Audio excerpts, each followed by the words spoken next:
So this is what it came to, step 16, or 19 rather. Absolute nightmare. Definitely the worst, possibly the worst experience of my entire life. But of course not. But it's maybe up there. Yeah, so it's the minerals one. I'm not gonna share with you the video of me mostly slamming my head against the screen, as delightful as that might be. I'm going to just talk through what I actually did. So essentially, you've got blueprints and you need to manufacture the robots in the right order and at the right time in order to build up this sort of Factorio-like sequence that allows you to generate the most geodes, not geodes, crack the most geodes, or something like that. Anyway, so you got 24 minutes. You've got to decide which robots to build in which order, and they've got dependencies and such like. And you've got to do it for 30 different blueprints, and some of them don't have you never get any geodes, can't do anything. And some of them you get 15 geodes or something like that. So I sort of set off on this, hopeful, and ended up, probably 3 days later, but I did do a bit of Christmas in that time, I will tell you. Just sort of, I think, not that much deeper in my understanding of the problem, or if there even is an understanding to be had. So I'm looking forward to researching that. But I'll talk you through what I did. So started off just sort of visualizing this stuff, trying to, this came later, another idea that didn't work out, visualizing it out. I decided to use my first segment of coding to put together a program to help me calculate and visualize what was going on for each blueprint and for each combination of actions. And it turned out this was probably the most useful thing that I did across the whole time, and something that I built on and ended up with a reasonably nice thing that I could use to not have to manually calculate millions of different things. Anyway, so I did sort of have an idea that there was a brute force approach here that might be tractable, but I didn't really feel like I wanted to pursue it, partly because I couldn't see a way necessarily to reduce it to a meaningful number, but maybe I could have thought harder about that, probably would think harder about that in the future. So I went in search of some rules that I might use to generate, not even knowing if there were rules, because this is one of those ones I'm starting to realize, if there's no articulation of the process of calculating the outcome, just like, here's an outcome, that's a bad sign for your day. Yeah, so I started off by figuring out, if you were going to hit 9, there are only a finite number of ways, because finite anyway, but a small number of ways you can get 9, which is you can have a geode one here, you can have one here, here, and here. You have them in these combinations. So there's some constraints going on. And I had an idea maybe this would turn out to be Pascal's triangle, and I kept getting triangle numbers coming out, but didn't actually help me at all. And I tried to sort of backtrack this logic, and essentially it took me quite a long time actually to get to the point where I could work out how to get the example outcome, which is 12 for the second blueprint. Eventually, I worked out a rough idea that you wanted to, I essentially ended up with like different phases. So I wanted to have an ore phase, a clay phase, obsidian phase, and a geode phase, but they would kind of overlap a bit. So I think this was for blueprint, to blueprint 2. I got the idea that I would put the ore first, then ramp up the clay till the point where I could buy obsidian, and then keep buying the clay when I could in between the obsidians I needed, and then the geodes after that. And this got me to my outcome, which was useful because it took me from 1 piece of test data to 2. And I was optimistic enough to think that I could use this algorithm in a program. And what I wound up with was a bit of a problem of strategy. So what happened when I was doing this manually, I sort of had an idea that, okay, if I can just do this myself and I can teach the computer to follow the same rules that I do, but it turned out to be a little bit more complicated than that, because there was, for a particular blueprint, there was an approach that worked. So I could, my first one was, okay, try to buy geodes if you can't buy obsidian, if you can't buy clay, if you can't buy ore, and that works for some of them, but for others it doesn't. For others, you need to get more complex. So I had a logic at some point where I wanted to calculate the total number of robots that I will be able to buy in future if I bought the robot I was considering now. And if that was higher if I bought it than if I didn't, then I should buy it. And that worked some of the time, and for some of them it didn't at all. And I sort of ended up with these trees and all these different calculations, which I couldn't quite find a coherent set of rules that apply for every case. So the understanding I got to, which may or may not be right, is that it's a problem of strategies. So a human solving these problems tries one strategy, and then if it doesn't work, tries another. That's something that I'm not familiar programming in. I'm sure you could do it, but I didn't even know if it would help, honestly. But I sort of ended up in that situation. Eventually, I ended up with an algorithm that worked for the two example systems, which was broadly kind of the one that I described. Actually, with a slight distinction. So I would end up dividing the timeline into 4 phases. As I mentioned, the ore phase, the clay phase, the obsidian phase, and the geode phase. And I wasn't sure exactly where these should be. I sort of had an idea, maybe try to calculate it, but I didn't manage to get very far with that. So I just picked randomly and tried to fiddle around with them until I found one that maximized the geodes at the end. So the idea that was that within these phases, the algorithm would focus on trying to buy a particular sort of robot. So it would try to buy ore, then clay, then obsidian, then geodes. But if it couldn't buy geodes, it would buy the next prerequisite of that. And if it couldn't buy obsidian in this phase, it would try to buy the next one down. This is really to try to solve the problem that I found here, where I knew that I needed the program to buy ore, but I couldn't get it to not buy clay because it could, and that in a sense would be kind of better for it.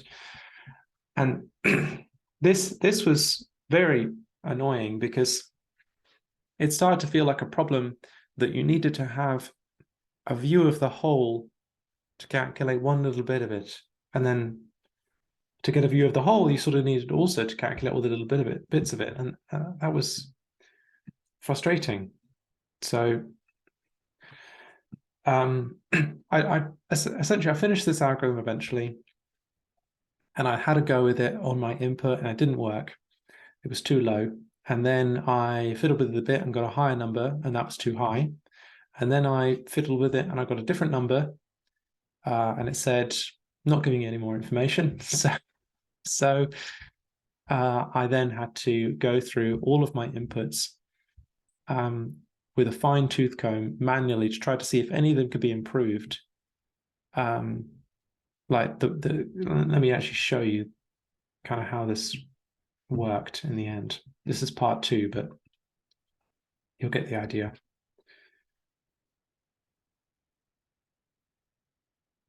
That's not right. I want to way after this.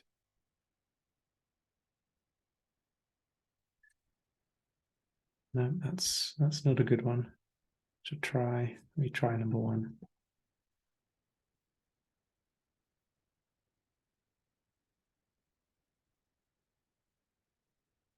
I don't know why it just gives me that nonsense one there. It's very annoying.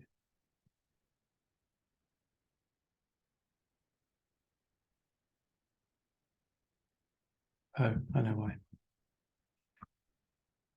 There we go. Yeah. So what this did is it went through the possible boxes, and I just went through all the possible like different stages I could have. And then I applied an algorithm where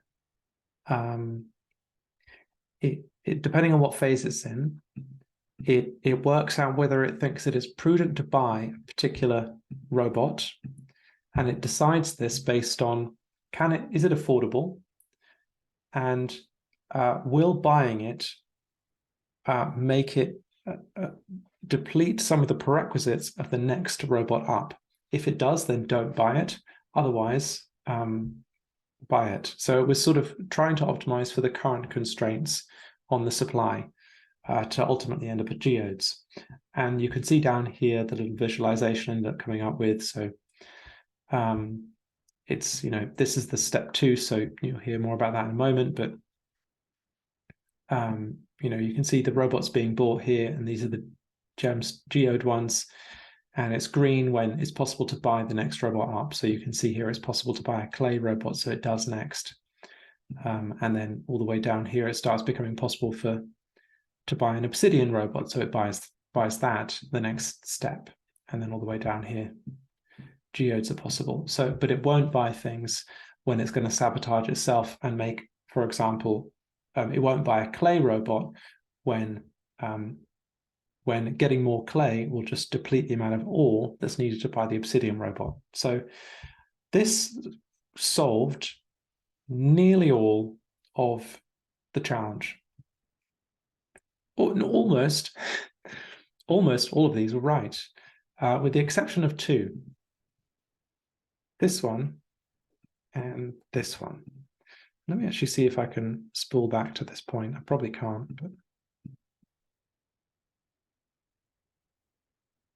if I can spool back to it, that'll be kind of handy. So I can show you it. This is all of step 2. So if you want to get the full experience of going back, of seeing me do step 2, just reverse the video and you'll see it. Yeah, so here I am going through all of them. Yeah. Yeah, so for number 1,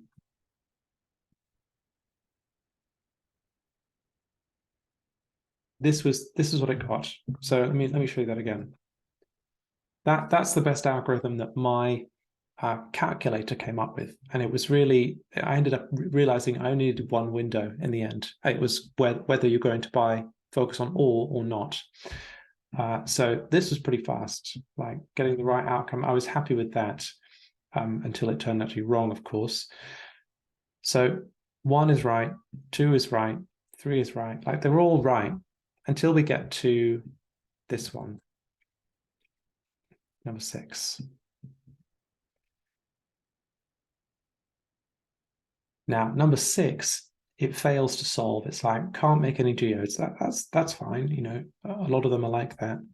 But actually, it turned out that my answer was wrong. So I went through, after checking them all manually and couldn't find anything, I created a brute force algorithm, which essentially took as its seed the one that I'd made and just swapped and flipped random items, kept the ones that made it better, and just occasionally kept one that makes it worse. Just to get sort of a bit of randomness in there so that we can get out of any local maxima. And this helped me find these 2 problems, which was this one and this one. And I think the problems are, again, just wrong buying decisions at some point. By the point I got to this, I was seriously losing my nut. Is that I don't think that's an inappropriate thing to say. Anyway, so part two, it was like extend the sequence. So anyway, that got me the right answer. So I was happy with that after a certain number of days of hating my life.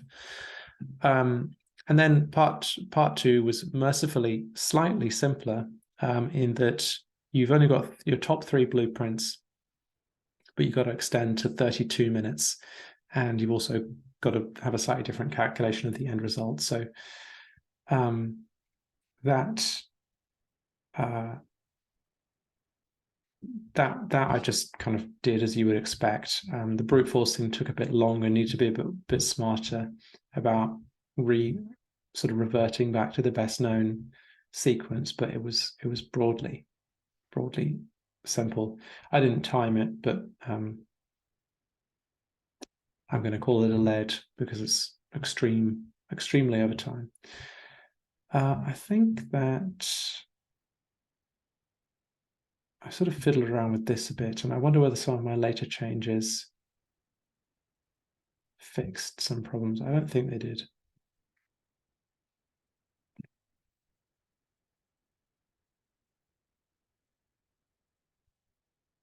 Yeah, I don't think they did.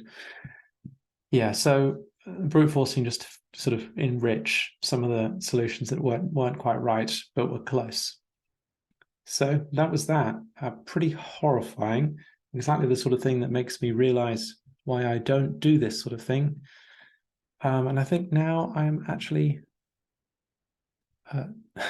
this was the exact challenge last year that I gave up on. So day 19, back to haunt me.